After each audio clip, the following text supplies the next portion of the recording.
Құрметті оқырмандар, назарларыңызға ұлы жеңіске 78 жыл толуына орай ұрпаққа ұран болған ұлы жеңіс ашық қарауды ұсынамыз. 1941 жылдың 22 маусымы, таңғы сағат 4. Бұл күні талай шаңырақты от шарпып, миллиондаған адамның өмірін жалмаған адамзат тарихындағы ең сойқан соғыс басталды. Ұлы Отан соғысы деген атпен тарих дәптерінің парағына қанды әріптермен таңбаланған зұлмат қан төгістің алапатынан қазақстандықтар да шет қалмады.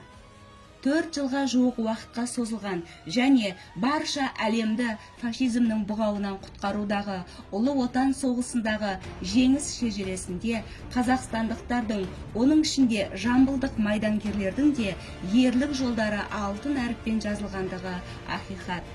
Соның нақты бір дәлелі фашистік басқыншыларға қарсы жойқын ұрыстарда Жамбыл облысының 41.453 азаматының ат салысқандығын және олардың арасында 270-тен астам қыз-келіншектің де болғандығын еске алсақ та жеткілікті. Жамбыл облысынан майданға аттанған сан мыңдаған жерлесімізге туған жердің топырағы бұйырмады. Осындай қырғын соғыста 15.536 жамбылдық жауынгер қаза болып, 17.639 азамат хабар-ошарсыз кетті.